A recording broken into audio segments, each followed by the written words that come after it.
اللہ تبارک و تعالیٰ کچھ مزید آداب سکھاتے ہوئے کہتا ہے کہ یا ایھا الذین آمنوا لا تدخلوا بیوتا غیر بیوتکم حتی تستأنسوا وتسلموا علی اہلھا۔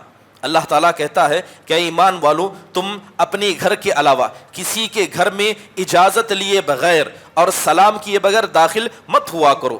اللہ تعالیٰ اس کے بعد ارشاد فرماتا ہے کہ ایسا کرنا یقیناً کیا ہے، یہ اللہ اس کے رسول صلی اللہ علیہ وسلم کو ناپسند ہے۔ تو آیت میں ایک نصیحت کی گئی کہ جب بھی انسان کسی کے غیر کے گھر میں جائے تو دو چیزیں کرے۔ سب سے پہلی چیز سلام کرے، اور سلام کیا ہے؟ یہ مسلمان کے آداب میں سے۔ سلام کرنے کا مطلب اجازت لینا نہیں ہے، سلام کرے گا، اپنے آنے کی خبر دے گا، پھر اس کے بعد آنے کی اجازت مانگے گا۔ اس کے بعد اللہ تعالیٰ ارشاد فرماتے ہیں وَإِن قِيلَ لَكُمُ ارْجِعُوا فَارْجِعُوا وَأَزْكَىٰ لَهُمْ۔ اگر کسی گھر میں تم اجازت مانگو، تمہیں لوٹنے کے لیے کہا جائے، تمہیں کہا جائے کہ واپس چلے جاؤ، تو فوراً واپس چلے جاؤ، یقیناً یہ تمہارے لیے اور گھر والوں کے لیے دل کی پاکی کا باعث ہے۔ یہ اسلام کا عادت ہے۔ اگر انسان کو گھر میں اجازت نہ دی جائے، کہا جائے کہ واپس چلے جائیے، تو ادب یہ ہے کہ گھر میں داخل ہونے کی زبردستی نہ کی جائے، خاص کر گھر جب کسی غیر کا ہو۔ جو حلال ہے اگر فتنہ بنے تو اسلام اسے حرام قرار دیتا ہے۔ چہرہ تو سب سے بڑا فتنہ ہے، چہرہ تو سب سے بڑا فتنہ ہے۔ کوئی آدمی کیسے کہہ سکتا ہے کہ عورت کا چہرہ پردے میں داخل نہیں ہے؟ لہذا جو لوگوں کا یہ کہنا ہے کہ پردہ واجب نہیں ہے، پردہ ضروری نہیں ہے، اور خاص کر کچھ علماء کرام نے جو اپنی اجتہاد سے ایسی باتیں کہی ہیں، ان کی دلیلوں کو لے کر قرآن و حدیث کی ساری باتوں کو پیچھے چھوڑ دیتے ہیں، یقیناً ایسے لوگ اللہ اس کے رسول صلی اللہ علیہ وسلم کی صریح طور پر نافرمانی کرتے ہیں۔ لہذا عورت کا سارا جسم پردہ ہے، عورت کو اجازت نہیں ہے کہ وہ اپنا ہاتھ، اپنا پیر، یہاں تک کہ وہ کپڑا جو اس نے اندر پہنا ہے، جسے ہم معمولی لباس کہتے ہیں، اسے بھی اسلام لوگوں کے سامنے ظاہر کرنے کی اجازت نہیں دیتا ہے۔ السلام علیکم ورحمۃ اللہ وبرکاتہ۔ حامدا و مصلیا اما بعد، اعوذ باللہ من الشیطان الرجیم، بسم اللہ الرحمن الرحیم۔ الزانیۃ والزانی فاجلدوا کل واحد منہما 100 جلدہ ولا تأخذكم بهما رأفة في دين الله إن كنتم تؤمنون بالله واليوم الآخر وليشهد عذابهما طائفة من المؤمنين۔ محترم حاضرین، یہ سورہ نور کی آیت کریمہ ہے۔ اللہ سبحانہ و تعالیٰ ارشاد فرماتے ہیں کہ ہر زانیہ مرد اور ہر زانیہ عورت، ان دونوں میں سے ہر کسی کو 100 کوڑے مارو، اور جب یہ سزا دی جا رہی ہو تو ان کے ساتھ کسی بھی قسم کی رحم کا معاملہ نہ کیا جائے، اور ایسا وہ لوگ کریں گے جو اللہ پر اور آخرت کے دن پر ایمان رکھتے ہیں۔ وَلْيَشْهَدْ عَذَابَهُمَا طَائِفَةٌ مِّنَ الْمُؤْمِنِينَ، اور جب انہیں یہ سزا دی جا رہی ہو تو مومنوں کی ایک جماعت وہاں پر حاضر اور موجود ہو۔ محترم حاضرین، کل یہ بات بتائی گئی تھی کہ سورہ نور قرآن کریم کی ان صورتوں میں سے ایک ہے جس کے اندر اللہ تبارک و تعالیٰ نے بے شمار احکامات بیان کیے ہیں۔ کچھ احکامات آپ کے سامنے رکھے گئے تھے، اسی کا دوسرا بقیہ حصہ آپ کے سامنے پیش کیا جا رہا۔ محترم حاضرین، جب اس آیت کو پڑھتے ہیں تو یہ بات ہمیں سمجھ میں آتی ہے کہ جو بھی باکرہ ہو، یعنی غیر شادی شدہ مرد اور عورت زنا کریں تو اسلام حکم دیتا ہے کہ انہیں 100 کوڑے مارے جائیں گے۔ اور جب کوڑے مارے جائیں تو ایسا نہیں ہے کہ مرد ہے تو اسے تیزی سے اور عورت ہے تو اس کے ساتھ نرمی سے۔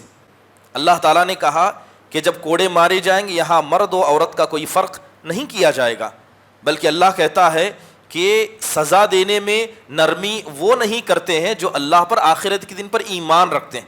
گویا ایمان کا تقاضا یہ ہے کہ معاملہ سختی کے ساتھ ہو۔ اب یہ آیت کریمہ کچھ فائدے بتاتی ہے۔ پہلی بات یہ ہے کہ اسلام نے جب سزا دینے کی بات کی تو سزا میں مرد و عورت کے درمیان اسلام نے کوئی فرق نہیں کیا۔ اگر عورت چوری کرتی ہے تب بھی اس کے ہاتھ کاٹے جائیں گے، اسی طرح جس طرح مرد چوری کرتا ہے تو اس کے ہاتھ کاٹے جائیں گے۔ تو لہذا جب سزا کی بات آتی ہے تو اسلام نے مرد و عورت کو ایک صف میں کھڑا کر دیا۔ اسی کا ذکر کرتے اللہ نے کہا کہ جب عورت زنا کرے یا مرد زنا کرے تو اسلام کہتا ہے کہ اگر دونوں غیر شادی شدہ ہیں تو 100 کوڑے دونوں کے پیٹھ پر مارے جائیں گے، اگر دونوں شادی شدہ ہیں تو دونوں کو قتل کیا جائے گا، رجم کیا جائے گا۔ یہ اسلام کا حکم ہے۔ اس سے ایک بڑی پیاری بات ہمیں یہ سمجھ میں آتی ہے کہ جیسے آج کل دنیا یہ کہتی ہے کہ جو بھی زنا ہوتا ہے یہ ہمیشہ مرد کی جانب سے ہوتا ہے، عورت جس کے ساتھ یہ معاملہ ہوتا ہے اس کا کوئی گناہ نہیں، جبکہ اسلام اس بات کو سرے سے نکار دیتا ہے۔ لوگوں کا کہنا ہے کہ زنا اصل میں مرد کرتا ہے، عورت تو بس ایک جگہ ہے، عورت تو ایک بس جگہ ہے، اس کے علاوہ عورت کا کوئی حصہ نہیں۔ اگر ایسا ہوتا تو اسلام کبھی بھی سزا میں مرد و عورت کو برابر نہیں رکھتا۔ لہذا اسلام کہتا ہے کہ جب زنا واقع ہوتا ہے تو اس میں جتنا مرد کا حصہ ہے اتنا ہی عورت کا بھی حصہ ہے۔ ایسا کہنا بالکل درست نہیں ہے، لہذا زنا کے مسئلے میں مرد و عورت دونوں برابر ہیں۔ دوسری اہم بات کہ جب بھی زنا ہوتا ہے اور اس کی سزا دی جاتی ہے تو سزا میں شرمندگی کو سب سے آگے رکھا جاتا ہے کہ انہیں شرمندہ کیا جائے، انہیں رسوا کیا جائے، کیونکہ زنا یہ کوئی ایسا نہیں ہے کسی دو اشخاص کے درمیان کا معاملہ، جیسے لوگ کہتے ہیں کہ آپسی گھر کا مسئلہ ہے، آپسی ایک لڑکا لڑکی کا مسئلہ ہے۔ جی نہیں، جب زنا ہوتا ہے تو اس میں سارا مسلم معاشرہ انوالو ہو جاتا ہے، سارا مسلم معاشرہ اس میں شریک ہو جاتا ہے، لہذا جب اس کی سزا دی جائے گی تو سب لوگوں کے سامنے انہیں کوڑے مارے جائیں گے تاکہ رسوائی میں یہ برابر کے شریک ہو جائیں۔ اس کے بعد اللہ تبارک و تعالیٰ کچھ مزید آداب سکھاتے ہوئے کہتا ہے کہ یا ایھا الذین آمنوا لا تدخلوا بیوتا غیر بیوتکم حتی تستأنسوا وتسلموا علی اہلھا۔ اللہ تعالیٰ کہتا ہے کہ ایمان والو، تم اپنے گھر کے علاوہ کسی کے گھر میں اجازت لیے بغیر اور سلام کیے بغیر داخل مت ہوا کرو۔ اللہ تعالیٰ اس کے بعد ارشاد فرماتا ہے کہ ایسا کرنا یقیناً کیا ہے، یہ اللہ اس کے رسول صلی اللہ علیہ وسلم کو ناپسند ہے۔ تو آیت میں ایک نصیحت کی گئی کہ جب بھی انسان کسی کے غیر کے گھر میں جائے تو دو چیزیں کرے۔ سب سے پہلی چیز سلام کرے، اور سلام کیا ہے؟ یہ مسلمان کے آداب میں سے۔ سلام کرنے کا مطلب اجازت لینا نہیں ہے، سلام کرے گا اپنے آنے کی خبر دے گا، پھر اس کے بعد آنے کی اجازت مانگے گا۔ بہت سارے حضرات کو دیکھا جاتا ہے کہ سلام کر کے دھڑلے سے گھروں میں داخل ہوتے ہیں، یہ اسلام کا ادب نہیں ہے۔ اسلام کہتا ہے کہ سلام آپ کے وجود کی دلیل ہے کہ آپ موجود ہیں، لہذا گھر میں جانے سے پہلے اجازت لیں۔ نبی کریم صلی اللہ علیہ وسلم کی حدیثیں اسی بات کی طرف بتاتی ہیں۔ حضرت ابو موسیٰ اشعری رضی اللہ عنہ کا بڑا مشہور قصہ ہے۔ ایک مرتبہ حضرت ابو موسیٰ اشعری رضی اللہ عنہ انصار کی ایک جماعت کے پاس آئے، چہرے پر ناراضگی تھی۔ تو صحابہ نے دیکھا تو کہا کہ کیا مسئلہ ہے کہ اس انسان کے چہرے پر ناراضگی کو بھر بھر کر ہم دیکھتے ہیں؟ تو حضرت ابو موسیٰ نے کہا کہ میں ابھی حضرت عمر بن خطاب کے گھر پر گیا تھا، میں نے 3 مرتبہ اجازت مانگی، جواب نہ آیا تو میں پلٹ کر آ گیا، کیونکہ اللہ تعالیٰ کہتا ہے کہ اگر تم کسی کے گھر جاؤ تو 3 مرتبہ اجازت مانگو، اجازت دی جائے تو ٹھیک ہے، ورنہ وہاں سے فوراً لوٹ جاؤ۔ تو میں نے ایسے ہی کیا۔ حضرت عمر بعد میں مجھے بلاتے ہیں اور کہتے ہیں کہ تم نے ایسا کیوں کیا؟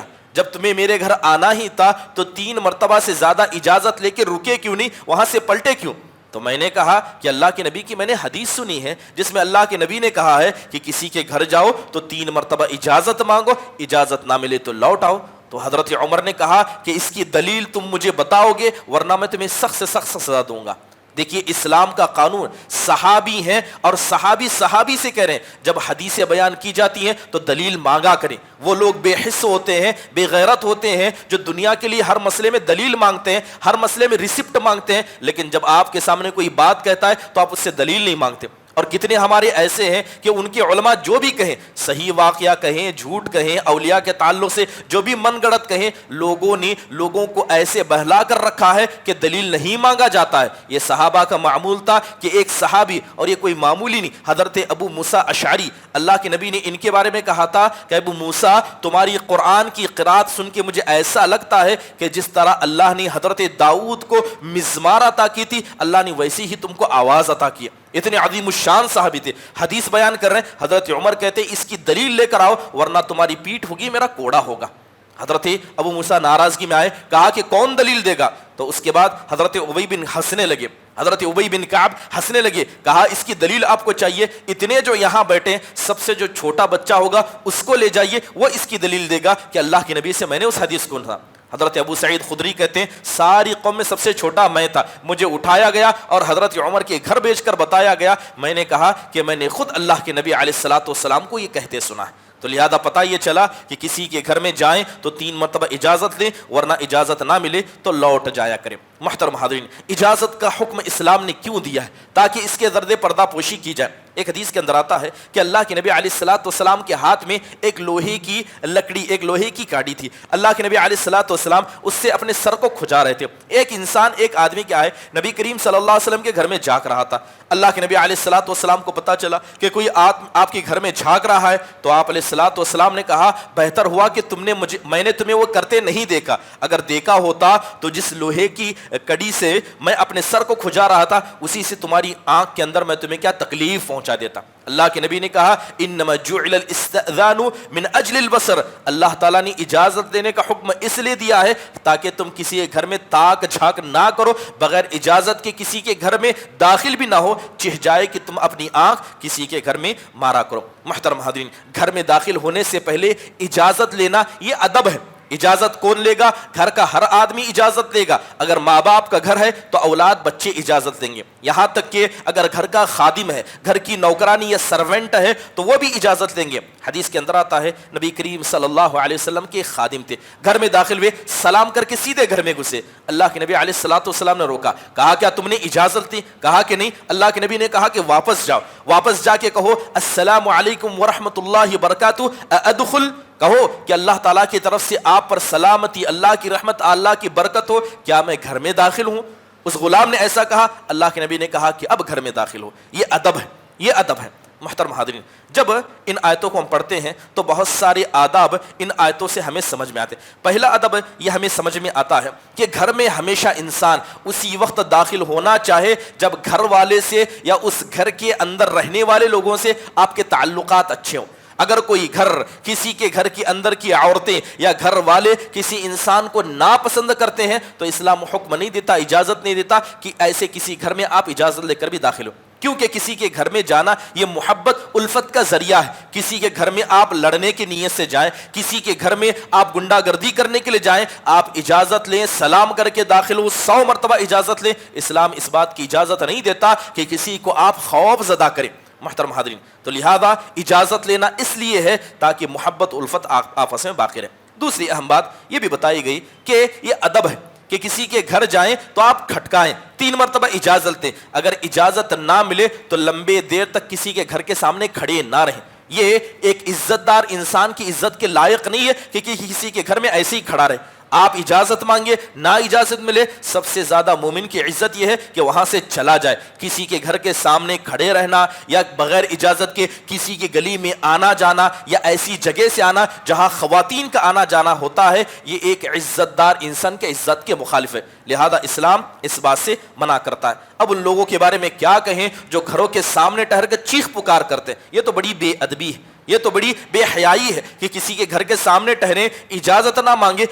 آپ کیا ہے دیکھ رہے ہیں کہ اوپر کوئی آدمی کھڑا ہے، زور زور سے اس آدمی کا نام چلائیں، یا کسی کے گھر میں جائیں اتنی زور سے دروازہ مانگے کہ آدھی گلی کو سنائی دے کہ آپ دروازہ پیٹ رہے ہیں. یہ ساری بے ادبی ہے، اسے اسلام بالکل درست نہیں قرار دیتا. اور خاص کر ایسے لوگ جن کی آواز بلند ہے، تیز آواز ہے، ایسے لوگ کسی کے گھر جائیں تو ہمیشہ آہستہ گفتگو کیا کریں. اسلام اس بات کا حکم دیتا ہے. محترم حاضرین، یہاں سے ایک نصیحت ہمیں یہ بھی ملتی ہے کہ جب آپ کسی کے گھر جائیں اجازت مانگیں تو گھر کے اندر سے جو بھی آ کر آپ کو اجازت دے، اجازت قبول کی جائے گی. مان لیجئے گھر کے اندر کوئی بڑا نہیں ہے، ایک چھوٹا بچہ آ کر کہتا ہے کہ امی نے بلایا ہے، ابو نے بلایا ہے، تو بچہ چھوٹا ہو یا بڑا ہو، لڑکا ہو یا لڑکی ہو، بالغ ہو یا غیر بالغ ہو، اگر گھر کے اندر سے کوئی آ کر آپ کو اجازت دے دیتا ہے تو اسے اجازت مل گئی ہے، وہ داخل ہو سکتا ہے. وہ اجازت مل گئی ہے، داخل ہو سکتا ہے. اجازت لینے کے لیے کسی کا بالغ ہونا یا کسی کا مسئلہ ہونا اس کی اجازت، اس کا مسئلہ نہیں ہے.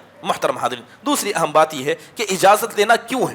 اجازت لینا کیوں ہے؟ کیونکہ مان لیجئے کہ اگر اسلام اجازت لینے کا حکم نہ دیتا، آپ کسی گھر میں ایسے ہی داخل ہوتے تو ظاہری بات ہے کہ گھر کے اندر جو عورتیں رہتی ہیں وہ اتنے پردے کا خیال نہیں کرتی جتنا پردہ کسی غیر کے آنے کی وجہ سے کرتی ہیں. آپ دھڑلے سے کسی کے گھر میں داخل ہوں تو ایسی چیزوں کو آپ دیکھ لیں جو چیزیں حقیقت میں پردہ پوشا ہونا چاہیے، جسے نہیں دیکھا جانا چاہیے. اس لیے اسلام نے اجازت کا حکم دیا. اور دوسری اہم وجہ یہ ہے کہ جب کسی کے گھر میں آپ بغیر اجازت داخل ہو تو چوری کا الزام ہو یا اسی طرح شک کا معاملہ وہی ہو سکتا ہے، لیکن جب انسان اجازت لے، زور سے سلام کرے، ایک نہیں 3 مرتبہ اجازت لے، تو چاہے چوری کے مسائل ہو، کسی پر شک کرنا ہو یا گھر کی عورتوں کا بے پردہ ہو، ان تمام چیزوں سے انسان باز ہو جاتا ہے۔ اس لیے اسلام نے حکم دیا کہ انسان اجازت لیا کرے۔ محترم حاضرین، اب کیا اس کا مطلب یہ ہے کہ انسان اپنے گھر میں بھی داخل ہونا چاہے تو اجازت مانگے؟ گھر میں بیوی بچے ہیں، کیا انسان اجازت مانگے گا اپنی محترمہ سے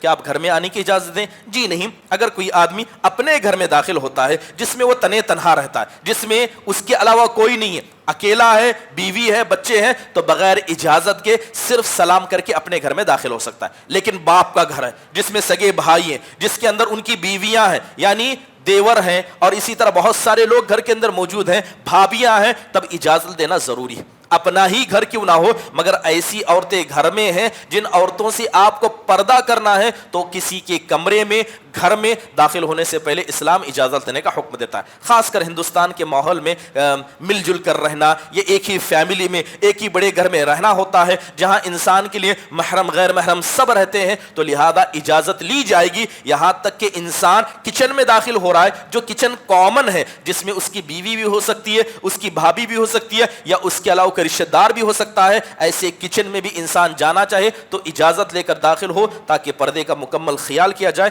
اسلام اس بات کا حکم دیتا ہے۔ محترم حاضرین، بات اگر سلام کی جائے، یقیناً سلام کرنا یہ برکت کا باعث ہے۔ نبی کریم صلی اللہ علیہ وسلم نے حکم دیا کہ انسان جب داخل ہو تو سلام کرے، اپنے گھر میں داخل ہو تو سلام کرے، اگر یہاں تک کہ گھر خالی ہو، گھر میں کوئی بھی نہ ہو، تب بھی اسلام سلام کرنے کا حکم دیتا ہے۔ نبی کریم صلی اللہ علیہ وسلم نے ایک مرتبہ حضرت انس بن مالک سے کہا تھا، یا بنی اذا دخلت علی اہلک فسلم یکون برکۃ علیک وعلی اہل بیتک۔ اللہ کے نبی نے حضرت انس بن مالک سے کہا، اے میرے بچے، جب اپنے گھر میں اپنے اہل خانہ پر داخل ہونا تو ہمیشہ سلام کیا کرنا، یہ سلام دعا ہے، یہ تمہارے لیے اور تمہارے اہل خانہ کے لیے برکت کا باعث ہوگا۔ امام قرطبی رحمہ اللہ نے بڑی تفصیل سے بیان کیا کہ انسان اگر کسی ایسے گھر میں داخل ہو جس کے اندر کوئی نہ رہتا ہو، تو امام بخاری نے ابن عمر سے ایک روایت نقل کی ہے کہ انسان اگر ایسے گھر میں داخل ہو جو بالکل خالی ہو، تو اس وقت سلام کرتے ہوئے یہ کہے گا، السلام علینا وعلی عباد اللہ الصالحین،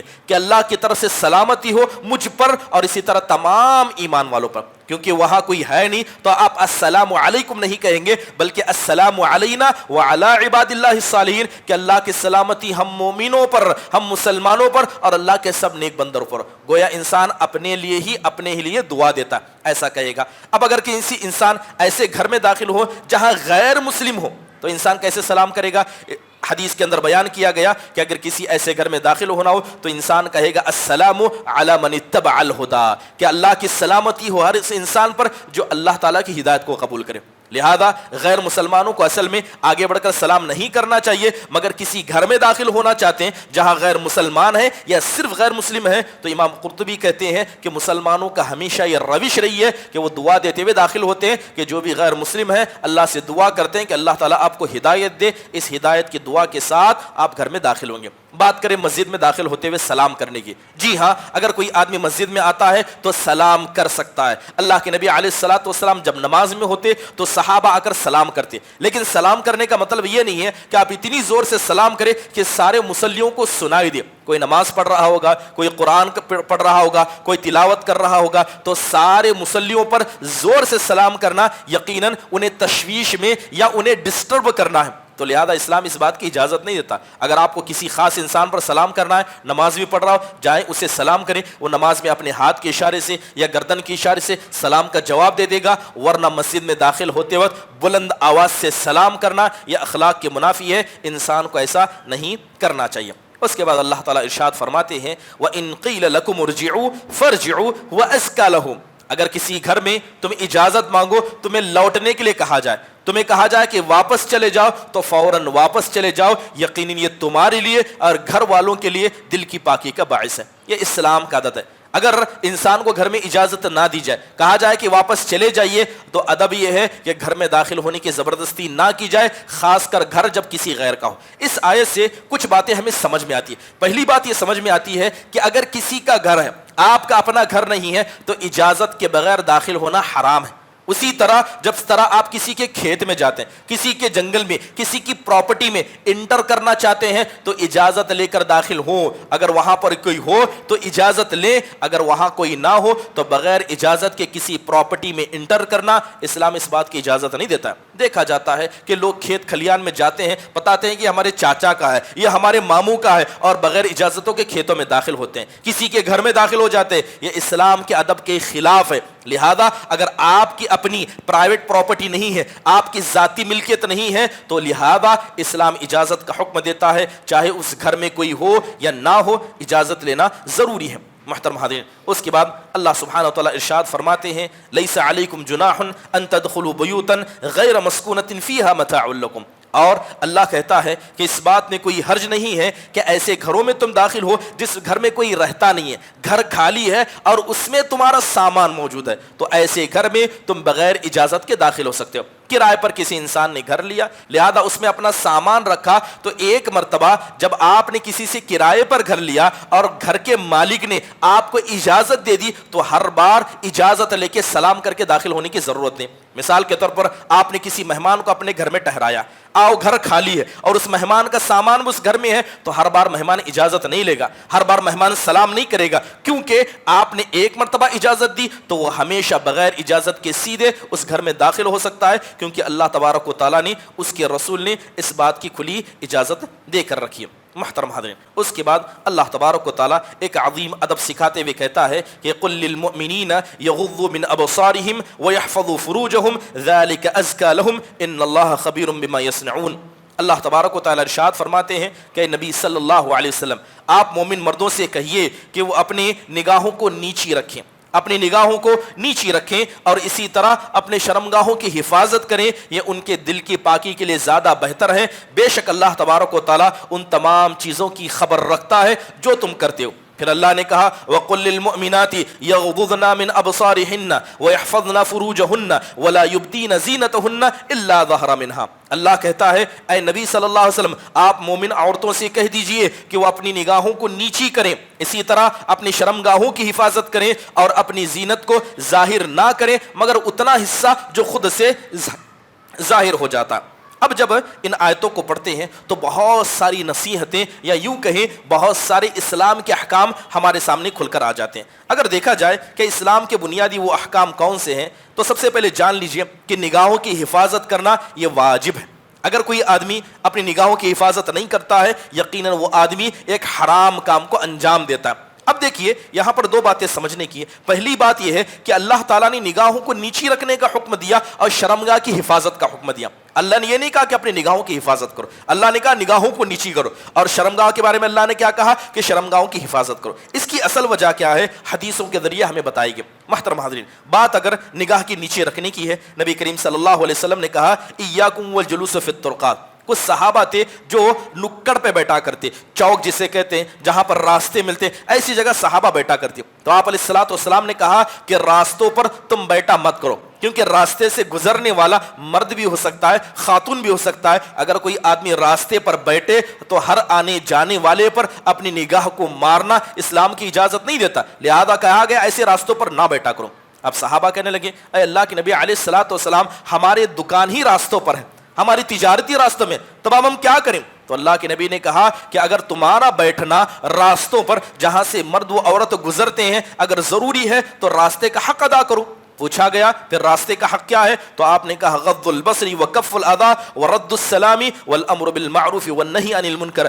آپ نے کہا کہ جب راستے پر بیٹھنا تمہاری تجارت راستوں پر ہی ہے تو سب سے پہلے اپنی نگاہوں کو نیچے رکھو.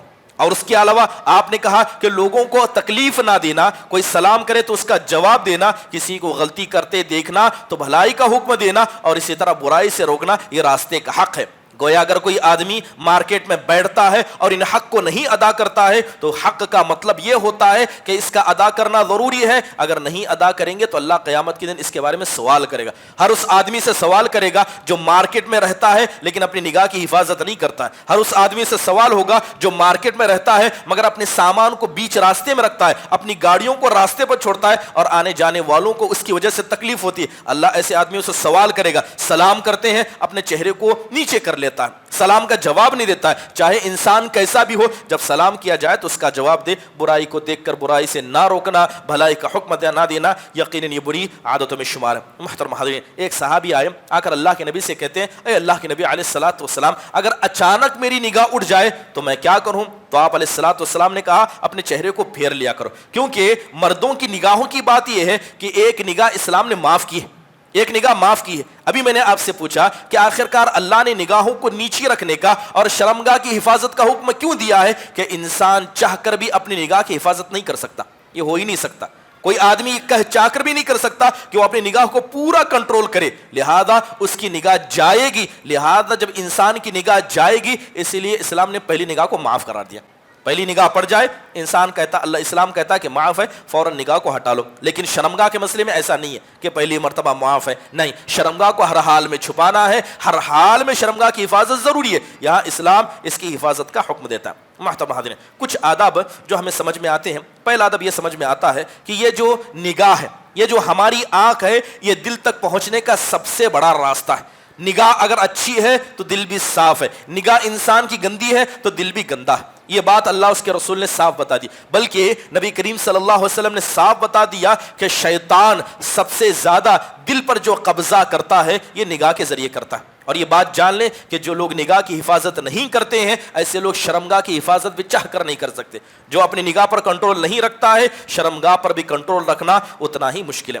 ایک بات اس آیت کریمہ سے جو بطور ادب ہمیں سمجھ میں آتی ہے وہ یہ ہے کہ جو لوگ ہمیشہ نگاہوں میں شہوت کو بھر کر رکھتے, ہمیشہ نگاہوں میں شہوت ہے, عورتوں کی خواہش, عورتوں کے جسم کی خواہش, جو ہمیشہ اپنی نگاہوں میں شہوت کو رکھتے ہیں اور ہمیشہ شہوت کی نگاہ سے ہر عورت کو دیکھتے ہیں, اگرچہ وہ آدمی شرمگاہ سے زنا نہیں کرتا ہے مگر برابر اس کے لیے زنا کا گناہ لکھا جاتا ہے. کیونکہ نگاہ اتنی خطرناک ہے کہ جب شہوت انسان کی نگاہ تک اتر جائے تو یہ برابر زنا کے قائم مقام ہو جاتی ہے, اگرچہ انسان کیا ہے, اسے کیا ہے, اتنا بڑا نہ سمجھے. بلکہ آپ دیکھیں کہ موجودہ معاشرہ یہ عشقیہ مزاج یا خواتین کے اندر مردوں کے ساتھ تعلقات قائم کرنا, حرام رشتے, یہ ساری وجہ کہاں سے آتی ہیں؟ یہ ساری نگاہوں کی وجہ سے آتی ہے. اور یاد رکھیے یہی وہ نگاہ ہے جس کی وجہ سے حرام محبتیں دنیا میں پیدا ہو جاتی ہیں. حرام محبتوں میں شادی سے پہلے کے تعلقات ہیں. اللہ معاف فرمائے, ہمارے یہاں ایک ایسا معاشرہ بن گیا ہے کہ لڑکا لڑکی اگر آپس میں خطبہ بھی ہو جاتا ہے, ایک دوسرے کو پیغام دے دیتے ہیں, تو گھر والے اس بات کی اجازت دیتے ہیں کہ لڑکا لڑکی کی رشتہ طے ہو گیا ہے, لہٰذا بات کرنے کی اجازت دی جائے. یہ رشتہ بھی حرام ہے. جب تک شادی نہ ہو ایک عورت ایک مرد کے لیے حرام ہے. صرف انگوٹی کا پہنا دینا, صرف کیا ہے, خطبے کا دے دینا, پیغام بھیج دینا, یہ وہ لڑکی حلال نہیں ہوتی. اسلام اس بات کی اجازت نہیں دیتا ہے, نہ ہی بات چیت کرنے کی, نہ تصویر بھیجنے لینے کی, نہ اس کے علاوہ کسی بھی قسم کے معاملات کی. یہ جو لوگ ہیں, خاص کر جو عشقیہ مزاج کے لوگ ہیں, یا یوں کہیے جو نگاہوں میں اس طرح کی باتیں رکھتے ہیں, یقین جانیے بسا اوقات نگاہ کی حفاظت نہ کرنا یہ انسان کو شرک تک لے جاتی ہے. جیسے مثال کے طور پر ایک لڑکا یا لڑکی ناجائز طریقے سے آپس سے محبت کرتے ہیں, تو آپ نے بے شمار مثالیں سنی ہوگی کہ ایک لڑکا کہتا ہے کہ میں تمہارے لیے جینے کے لیے بھی تیار ہوں, تمہارے لیے مرنے کے لیے بھی تیار ہوں. لڑکی کہتی ہے کہ میں تمہارے لیے اپنے والدین کو چھوڑنے کے لیے تیار ہوں, میں تمہارے لیے مرنے کے لیے تیار ہوں. یعنی جینا مرنا ایک انسان کے لیے ہو جاتا ہے, جبکہ جینا مرنا کس کے لیے ہونا چاہیے؟ صرف اللہ کے لیے. اللہ تعالیٰ کہتا ہے قل ان صلاتی و نسکی و محیای و مماتی للہ رب العالمین. آپ کہیے کہ میری نماز, میری قربانی, میرا جینا, میرا مرنا کس کے لیے؟ صرف اللہ کے لیے. جب اللہ کے مقابلے میں کسی انسان کو, اللہ کے مقابلے میں کسی لڑکی کو آپ نے اتنی عزت دے دی کہ اس کے لیے جینا مرنا چاہ رہے ہیں, یہ شرک ہے. اور یہ شرک کہاں سے آیا؟ صرف نگاہ کی وجہ سے. اور اس شرک میں کیسے ہیں ہمارے مسلم بچے اور ہماری مسلم لڑکیوں کا بڑا طبقہ اس میں شامل ہے. لہذا اللہ کے علاوہ دنیا کی کوئی ایسی ذات نہیں ہے کہ آپ اس سے اتنی محبت کریں, یہاں تک کہ شادی ہونے کے بعد ایک آدمی اپنی بیوی سے ایسی محبت کرے, اپنی اولاد سے ایسی محبت کرے کہ اللہ کی محبت پر ان کی محبت غالب آ جائے. اسلام اسے شرک کرتا ہے. اور شرک کہاں سے داخل ہوتا ہے؟ یہ انسان کی نگاہوں کی وجہ سے. انسان پہلے نگاہوں سے دیکھتا ہے, دل میں محبت پیدا ہو جاتی ہے, رشتے قائم کر لیتے ہیں, اور رشتے اس حد تک جاتے ہیں کہ انسان جینے مرنے کی قسمیں کھاتا ہے. یقیناً یہ چیز انسان کو گناہ سے, حرام کام سے, شرک تک لے جاتی ہے.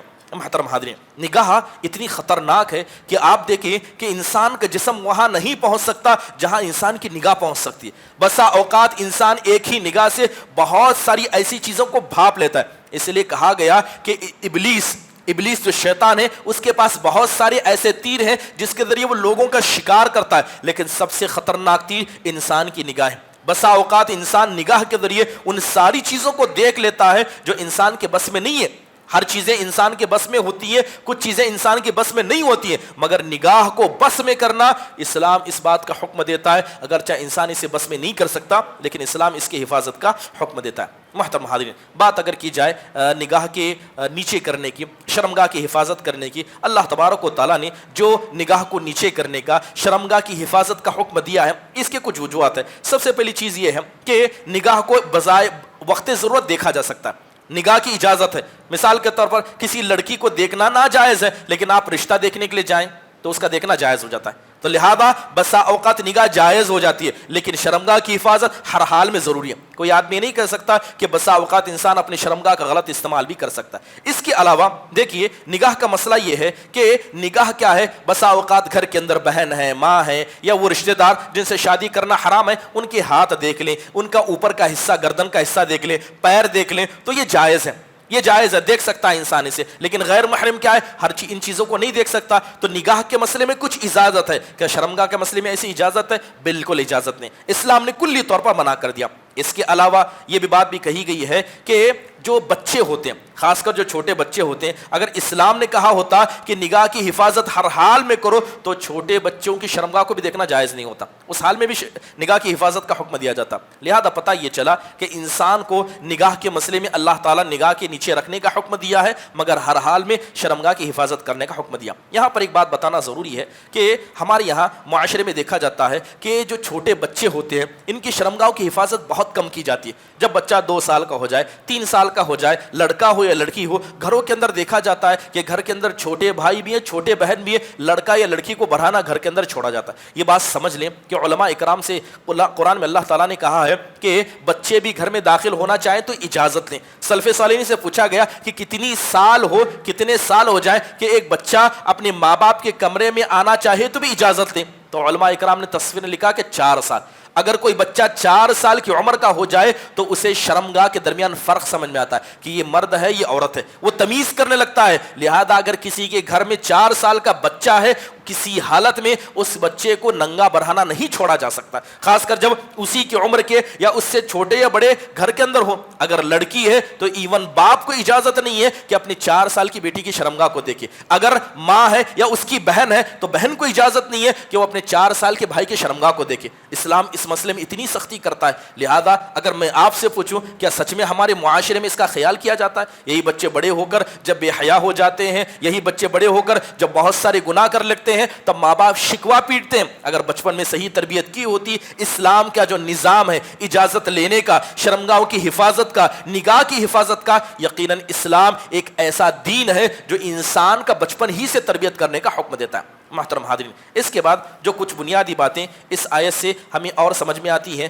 ان میں سے یہ ہے کہ جو لوگ اپنی نگاہوں کی حفاظت کرتے ہیں اللہ تبارک و تعالیٰ کچھ عظیم فائدے ایسے لوگوں کو دیکھتا ہے۔ سب سے پہلے انسان کا سب سے مضبوط دل اس انسان کا ہوتا ہے اللہ کی اطاعت کرنے میں یا شیطان سے پناہ مانگنے میں جس آدمی کی نگاہ کی حفاظت ہو، نگاہ کو نیچی کرنا جانتا۔ جب نگاہ کو نیچی کر لیا تو گویا شیطان اس کے اوپر داخل نہیں ہو سکتا، شیطان کیا ہے اس سے دور ہو جاتا۔ اور علماء نے بتایا ہے کہ چہرے پر نور، عبادت کے اندر لذت صرف اسی انسان کو ملتی ہے جو اپنی نگاہ کی حفاظت کرتا ہے۔ گویا نگاہ کی حفاظت کرنا یہ دل میں نور داخل کرنا ہے، اور اسی طرح نگاہ کی حفاظت نہ کرنا یہ دل میں کیا ہے اندھیرے کو داخل کرنا ہے، اور دل میں جب اندھیرا آئے اس کا اثر چہرے پر بھی پڑتا ہے، اس کا اثر کیا ہے انسان کی عبادت میں پڑ جاتا ہے۔ اس کے علاوہ نگاہ کی حفاظت کرنے کا فائدہ یہ ہے کہ جو لوگ اپنی نگاہوں کی حفاظت کرتے ہیں اللہ تبارک و تعالیٰ ایسے لوگوں کو فراست عطا کرتا ہے۔ فراست حق و باطل میں تمیز کرنے کی طاقت، کیا صحیح ہے کیا غلط ہے، یہ تمیز کسے دی جاتی ہے؟ صرف اس انسان کو دی جاتی ہے جو کیا ہے اللہ تبارک و تعالیٰ کے لیے اپنی نگاہوں کو نیچے کرتا ہے۔ اس کے علاوہ یہ بات بھی بتا دی گئی کہ شیطان کا سب سے بڑا ہتھیار انسان کی نگاہ ہے۔ بعض علماء نے کہا کہ جس طرح خالی گھر میں ہوا فوراً داخل ہو جاتی ہے اسی طرح شیطان اس دل میں فوراً داخل ہو جاتا ہے جو آدمی اپنی نگاہوں کو نیچے نہیں رکھتا ہے، فوراً داخل ہو جانا۔ بلکہ کہا گیا کہ ایک آدمی بت بناتا ہے، ایک آدمی بت بناتا ہے, بت کے ارد گرد اعتکاف کرتا ہے, تو علماء نے مثال دیتے ہوئے کہا کہ جو آدمی اپنی نگاہ کی حفاظت نہیں کرتا ہے وہ شیطان کو اپنے دل میں بسا کر وہ شیطان کے آزو بازو اپنے دل میں اعتکاف کرتا ہے, اور صرف نگاہ کی حفاظت نہ کرنے کی وجہ سے ہوتا ہے. بس آپ نے کسی ایک لڑکی کو دیکھ لیا, کسی عورت کو دیکھ لیا, شیطان فوراً اسے بت بنا کر آپ کے دل میں رکھتا ہے, آپ اس کے بارے میں سوچنے لگتے ہیں, اس کے بارے میں معلومات کرنے لگتے ہیں, گویا وہ بت بن گیا دل میں جس کے آزو بازو آپ گھوم رہے ہیں, جس کے تعلق سے ذہن میں باتیں گھوم رہی ہیں. یہ کیوں ہوتا ہے؟ صرف نگاہ کی حفاظت نہ کرنے کی وجہ سے. محترم حاضرین, بلکہ علماء نے یہ بھی کہا ہے کہ زنا تک پہنچنے کا سب سے پہلا اور سب سے آخر راستہ یہی نگاہ. لہذا جن لوگوں نے نگاہ کی حفاظت کی, اللہ تبارک و تعالیٰ کے فضل سے یہ سارے کے سارے معاملات یا سارے کے سارے فوائد ان لوگوں کو حاصل ہو جاتے ہیں. محترم حاضرین, اس کے بعد اللہ تعالیٰ کہتا ہے وَقُلْ الْمُؤْمِنَاتِ يَغْضُضْنَ مِنْ أَبْصَارِهِنَّ. اللہ تعالیٰ کہتا ہے کہ جس طرح مردوں کو حکم دیا گیا کہ وہ اپنی نگاہوں کو نیچی کرے, عورتوں کو بھی اللہ نے حکم دیا ہے نگاہوں کو حفاظت کریں. معذرت کے ساتھ دیکھا جاتا ہے خاص کر ہماری خواتین کو جب برقع پہن لیتی ہیں تو وہ سمجھتی ہیں کہ ہمیں تو کوئی نہیں دیکھ رہا ہے, لیکن کیا خواتین سچ میں اپنی نگاہوں کی بھی حفاظت کرتی ہیں؟ آپ نے برقع پہنا ہے تاکہ آپ کو کوئی نہ دیکھے, آپ اپنی نگاہ کی حفاظت کریں, نگاہ کو نیچی کریں تاکہ آپ بھی کسی غیرت کو مرد کو نہ دیکھیں. جس طرح مرد کا کسی عورت کو دیکھنا جائز نہیں ہے, اسی طرح کسی عورت کا بھی کسی مرد کو دیکھنا جائز نہیں ہے. لہذا مسلم خواتین سے یہ گزارش کی جاتی ہے کہ آپ بھی اپنی نگاہوں کی حفاظت کریں, راستے میں چلیں تو ہمیشہ نگاہ نیچی رکھیں. برقع پہننے کے بعد اپنی نگاہوں کو ادھر ادھر کرنا یقیناً یہ اللہ اس کے رسول کی نافرمانی ہے. محترم حاضرین, اس کے بعد اللہ تعالیٰ ارشاد فرماتے ہیں او الطفل الذی لم یظہروا علی عورات النساء, کہ ایسے بچوں سے کیا ہے اگر پردہ نہ کیا جائے, یعنی سینہ ہے, ہاتھ ہے, پیر ہے, ان چیزوں کو کھولا جا سکتا ہے ایسے بچوں سے جن بچوں کے اندر ابھی شہوت نہیں آئی ہے. جو بچے اپنے دلوں میں شہوت نہیں رکھتے ہیں, ایسے بچوں پر ہلکا ملکا اگر بے پردگی ہو جائے تو کوئی بات نہیں ہے. محترم حاضرین, یہاں اسلام نے عمر کی قید نہیں کی.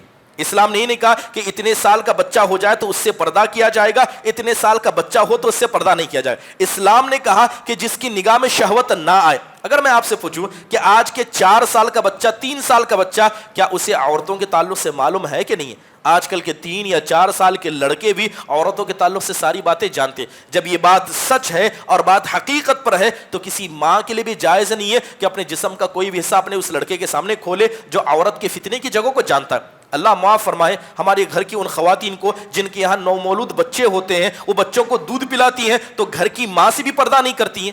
دودھ پلاتے وقت کیا ماں کا جائز ہے کہ وہ اپنی بیٹی کی کسی شرمگاہ حصے کو دیکھے؟ جائز نہیں ہے. اس عورتوں کو, ان لڑکیوں کو جن کی یہاں اولاد ہوتی ہے, ضروری ہے کہ وہ اپنے جسم کو چھپائیں, اپنی ماں سے چھپائیں, اپنے بہنوں سے چھپائیں. یہاں تک کہ آپ کا اگر اپنا لڑکا, اپنا سگا بیٹا ہے جو 4 سال کا ہے, اس 4 سال کے بچے کے سامنے بھی ماں اپنے دوسرے بچے کو دودھ نہیں پلا سکتی. اسلام اس بات تک سختی کرتا ہے. لیکن کیا ہمارے گھروں میں سچ میں اس کا اہتمام کیا جاتا ہے؟ اللہ ہماری عورتوں کو ہدایت دے, اللہ ہماری عورتوں کے اندر شرم و حیا کو لازم پکڑنے کی توفیق دے. ضروری ہے کہ گھر کے مرد اس کا خیال کرے. گھر کے مرد ذمہ دار ہیں, اور جب گھر کے مرد اس پردے کا خیال کریں گے یقیناً گھر کے اندر حیا کا ماحول پیدا ہوگا, اور آگے چل کر یہی حیا کا ماحول کیا ہے, آگے چل کر انسان کو کامیاب بنا سکتا ہے. محترم حاضرین, اس کے بعد جہاں تک بات اجازت لینے کی ہے, 3 ایسے وقت ہیں جس میں اسلام اجازت لینے کا حکم دیتا. یہاں تک کہ آپ کے اپنی سگی اولاد ہے, سب ایک ہی گھر میں رہتے ہیں, علماء نے کہا ہے کہ اگر لڑکا ہو یا لڑکی اس عمر کو پہنچ جائیں کہ انہیں مرد و عورت کے درمیان فرق سمجھ میں آئے تو 3 وقت اجازت دیں.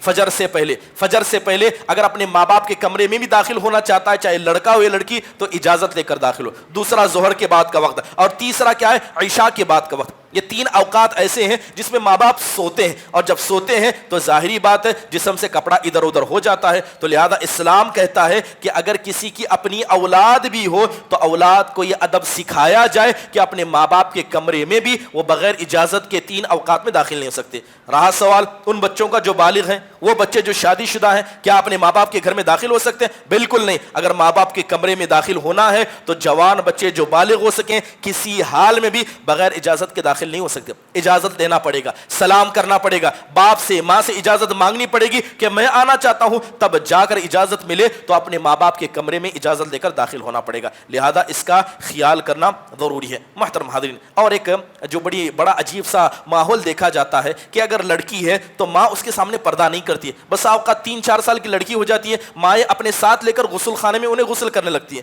اگر باپ ہے تو بس اوقات عمومی طور پر مرد ان چیزوں میں خیال کرتے ہیں, مگر عورتیں ان چیزوں کا خیال خیال نہیں کرتی. 4 سال کا لڑکا ہے, 3 سال کی بچی ہے, 4 سال کی بچی ہے, لہذا اگر بچیاں اتنی عمر کی ہو جائیں, ماں کو بالکل جائز نہیں ہے کہ اپنے کپڑے ایسے بچی کے سامنے اتارے یا غسل خانے میں انہیں ساتھ لے جائے. ہمیشہ اپنی اولاد سے بھی ان چیزوں میں پردہ کرے, کیونکہ اسلام نگاہ کی حفاظت کا حکم دیتا ہے تو اسلام ساتھ میں شرمگاہوں کی حفاظت کا بھی حکم دیتا ہے. اس کے بعد اللہ تبارک و تعالیٰ نے نصیحت کرتے ہوئے کہا وَلَا يَضْرِبْنَ بِأَرْجُلِهِنَّ لِيُعْلَمَ مَا يُخْفِينَ مِن زِينَتِهِنَّ. اللہ تعالیٰ عورتوں کو نصیحت کرتے ہوئے کہتا ہے کہ ان عورتوں کو چاہیے کہ یہ اپنے پیروں کو نہ مارے, عورتوں کو چاہیے کہ اپنے پیروں کو زمین سے نہ مارے تاکہ ان کی زینت ظاہر ہو, اور اللہ کہتا ہے کہ اپنی زینت کو چھپایا کرو. مشرکین مکہ زمانے جاہلیت میں کیا کرتے کہ عورتیں اپنے پیر میں پازیب پہنا کرتی, جسے ہم پائل کہتے ہیں, جسے ہم کیا کہتے ہیں چائن کہتے ہیں, جیسے ہماری یہاں بچیاں یا لڑکیاں پہنتی ہیں. تو جو پازیب ہے, جو چائن ہے, جب وہ پہنا کرتی تو اس کے اندر آواز نہیں ہوتی, لیکن جیسے کسی مرد کو دیکھتی تو جان بوجھ کر زور سے پیر کو مارتی تاکہ اس کی آواز آئے. اور جب پازیب کی آواز آتی ہے تو یہ پازیب کی آواز کیا مردوں کے لیے فتنہ ہے.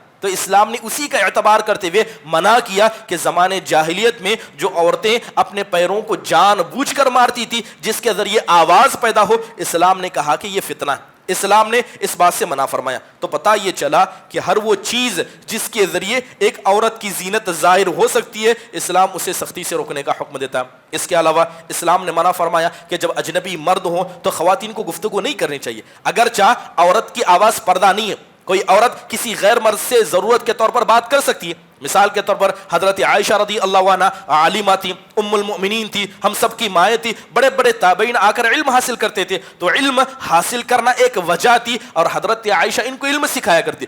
ضرورت کے طور پر ایک مرد کسی عورت سے, کوئی عورت کسی اجنبی مرد سے گفتگو کر سکتی ہے, لیکن کیا گفتگو کے اندر آداب سکھائے گئے. آداب یہ سکھایا گیا کہ پیار بھرے لہجے میں, پیار بھری آواز میں, جس طرح وہ اپنے ماں باپ سے, جس طرح ایک عورت اپنے شوہر سے گفتگو کرتی ہے ویسی گفتگو کرنے کی اجازت نہیں. بات کرے تو بالکل سیدھی غلیظ آواز میں. عربی کے اندر لفظ غلیظ استعمال کیا جاتا موٹی آواز کو, لہذا موٹی آواز میں گفتگو کی جائے تاکہ اس کی آواز میں کسی قسم کی نرمی نہ پائی جائے. اسلام اس بات کا حکم دیتا ہے. لہذا جب یہی بات ہے تو بتائیے ان لوگوں کا کیا حال ہوگا جو لوگ لڑکیوں کی آواز کو لوگوں کے سامنے پیش کرتے ہیں. اللہ معاف فرمائے, بہت سارے لڑکیوں کے مدرسوں میں دیکھا گیا یا بہت سارے سکولز میں دیکھا گیا کہ جوان بچیوں سے نظم پڑھوائی جاتی.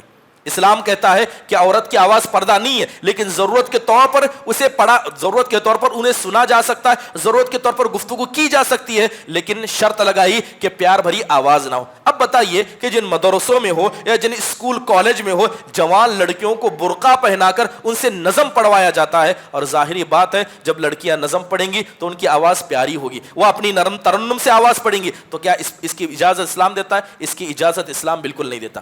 اسی لیے اسلام نے منع کیا کہ کوئی عورت اذان نہیں دے سکتی. اسلام نے منع کیا کیونکہ کوئی عورت امامت نہیں کر سکتی, کیونکہ عورت کی آواز جب وہ اذان دے گی تو ظاہری بات ہے پیاری آواز سے اذان دے گی, جب وہ امامت کرے گی تو اچھے طرز سے پڑھائے گی. لہذا اسی طرح جب وہ نظم پڑھے گی یا اجنبی مردوں کے سامنے قرات کرے گی تو وہ اپنی پیارے آواز سے پڑھے گی, اور اسلام اس بات کی اجازت نہیں دیتا. لہذا جہاں کہیں بھی اس طرح کا نظام ہے کہ اجنبی مردوں کے سامنے بچیوں کو قرآن پڑھوایا جاتا ہے, خاص کر وہ بچیاں جو بالغ ہو گئی, جو برقع پہنتی ہیں, خاص کر وہ بچیاں جو بالغ ہیں جن سے نظم پڑھوائی جاتی ہے, یہ اسلام کے نظام کے, اسلام کے قانون کے خلاف ہے. لہذا اسے اسلام کی اس بات کی اجازت نہیں تھا. بہت سارے لوگوں کو دیکھا گیا, لوگوں نے دلیل لی کہ الا ما ظہر منہا, کہ جو عورتوں سے ظاہر ہو جائے وہ اسلام اس بات کی اجازت دیتا ہے. علامہ البانی رحم اللہ کا موقف ہے کہ عورت اپنی ہاتھوں کو, اپنے چہروں کو کھلا رکھ سکتی ہے. علامہ البانی کا اپنا ایک ذاتی موقف ہے. بہت سارے لوگوں نے اس کو اتنا مضبوطی سے لیا کہ اسلام کے سارے احکام کو پیچھے ڈال کر لوگوں نے کہا کہ عورت اپنا چہرہ کھلا رکھ سکتی ہے. اور اسی وجہ سے بہت ساری جگہ پر دیکھیں گے وہ مسلم لڑکیاں جو اچھے اسلامی گھرانوں سے ہیں, جب وہ جاب کرنے جاتی ہیں, چاہے اسکولز میں ہو, کالجز میں ہو یا کسی طرح کے سینٹر میں ہو, وہ اپنے چہرے کے پردے کا اہتمام نہیں کرتے. ایک چھوٹی سی مثال, اسلام نے اس کام کو بھی حرام قرار دیا جو اصل میں چھپی ہے, اصل میں جائز ہے, مگر اس کی وجہ سے فتنہ بن سکتا, جیسے پازیب پہننا, پائل پہننا. اسلام اجازت دیتا ہے کہ پہن سکتے ہیں, لیکن اگر اس کی آواز فتنہ ہے تو اسلام نے اس کے پہننے کو حرام قرار دیا. ایک عورت سے جو اجنبی ہے ضرورت کے طور پر بات کی جا سکتی ہے, لیکن وہی عورت اگر پیار سے گفتگو کرے تو اسلام نے بات کرنے کو حرام قرار دیا. جو حلال ہے اگر فتنہ بنے تو اسلام اسے حرام قرار دیتا ہے. چہرہ تو سب سے بڑا فتنہ ہے, چہرہ تو سب سے بڑا فتنہ ہے. کوئی آدمی کیسے کہہ سکتا ہے کہ عورت کا چہرہ پردے میں داخل نہیں ہے؟ لہذا جو لوگوں کا یہ کہنا ہے کہ پردہ واجب نہیں ہے، پردہ ضروری نہیں ہے، اور خاص کر کچھ علماء کرام نے جو اپنی اجتہاد سے ایسی باتیں کہی ہیں ان کی دلیلوں کو لے کر قرآن و حدیث کی ساری باتوں کو پیچھے چھوڑ دیتے ہیں، یقیناً ایسے لوگ اللہ اس کے رسول صلی اللہ علیہ وسلم کی صریح طور پر نافرمانی کرتے ہیں۔ لہذا عورت کا سارا جسم پردہ ہے، عورت کو اجازت نہیں ہے کہ وہ اپنا ہاتھ، اپنا پیر، یہاں تک کہ وہ کپڑا جو اس نے اندر پہنا ہے جسے ہم معمولی لباس کہتے ہیں، اسے بھی اسلام لوگوں کے سامنے ظاہر کرنے کی اجازت نہیں دیتا ہے۔ محترم حاضرین، جب اسلام نے منع کیا کہ عورت ظاہر آواز نہیں کر سکتی، ایسے پازے ویسے چین نہیں پہن سکتی جس کے اندر آواز ہو، تو لہذا اس میں وہ سینڈلز بھی داخل ہوتے ہیں جب لڑکیاں پہنتی ہیں تو جس کے اندر آواز پیدا ہوتی ہے، تو ایسے سینڈل پہننا بھی درست نہیں ہے۔ ایسے شوز جن کے اندر آواز ہے، یہ شوز ہو یا سینڈل ہو جن کی وجہ سے آواز پیدا ہوتی ہے، یہ کس کے حکم میں؟ اسی پازیب کے حکم میں۔ لہذا جب آپ باہر جائیں، مارکیٹ میں جائیں، تو نہ ایسی سینڈل پہنے جن کے اندر آواز آتی ہے، نہ ہی ایسے پازیب، نہ ہی ایسے شوز جن کے اندر آواز ہوتی ہے۔ لہذا اسلام اس سے بھی منع کرتا ہے۔ محترم حاضرین، اسی طرح کچھ چیزیں جو کرنا جائز ہے، جیسے عورت کا خوشبو لگانا جائز ہے لیکن گھر کے باہر خوشبو لگائے ناجائز ہے۔ عورت اپنے گھر میں بن سور کر رہ سکتی ہے لیکن گھر کے باہر بن سور کر جانا چاہے، اس کی اجازت اسلام نہیں دیتا۔ اب دیکھیے کتنی بڑی گمراہی ہمارے یہاں پائی جاتی ہے۔ اسلام کہتا ہے کہ عورت زینت اختیار کرے تو کہاں کرے؟ اپنے شوہر کے سامنے، اپنے گھر کے سامنے کرے۔ اب بتائیے، ہمارے یہاں جو مسجدوں کے اندر شادیاں ہوتی ہیں، مسجدوں کے اندر جو گھر کے مسجدوں میں جو عورتیں آتی ہیں، کسی ایسی عورت کو نہ دیکھیں گے جو بن ٹھن کر نہ آئے۔ اسلام تو کہتا ہے کہ عورتیں جب بنے سنگار کریں، اپنے گھروں کے اندر اپنے شوہروں کے سامنے، گھر کے باہر نکلے سادہ سیدھا نکلے۔ چاہے آپ عید کے دن نمازوں میں دیکھیں یا شادی میں مسجدوں میں دیکھیں، اکثر عورتوں کو آپ میک اپ کیے ہوئے، اکثر عورتوں کو زینت اختیار کرے ہوئے دیکھیں گے، جو صریح طور پر شریعت اسلامی کی مخالفت ہے، صریح طور پر شریعت اسلامی کی مخالفت ہے۔ میں بات اپنے غیروں کی نہیں کروں گا، جائیے اپنی مسجدوں کا حال دیکھیے، تو کیا ایسا نہیں ہوتا؟ یہ اسلام کے مخالف ہے۔ اسلام اجازت نہیں دیتا کہ کوئی عورت بن سور کر گھر سے باہر نکلے۔ اللہ کے نبی نے کہا اذا خرجت المرأة من بیتها استشرفها الشیطان، جب کوئی عورت گھر سے بن سور کر نکلتی ہے شیطان اسے فوراً گھیر لیتا ہے، شیطان اسے مزین کر دیتا ہے۔ جائیے عیدوں میں اپنے ماؤں بہنوں سے پوچھئے کہ اکثر لڑکیاں جو عید کی نماز پڑھنے کے لیے آتی ہیں اچھا لباس پہنیں گی، خوشبو لگائیں گی، ہر وہ زینت اختیار کریں گی، جبکہ زینت گھر کے باہر عورتوں کو کرنا درست نہیں ہے۔ اور اسی طرح نماز کے لیے آتی ہیں، جمعہ کے دن آتی ہیں، بن سور کر آنا، کسی کی شادی ہوئی، شادی میں مسجد میں بن سور کر آنا، یہ حقیقت میں اللہ اس کے رسول کی مخالفت ہے، اور یقیناً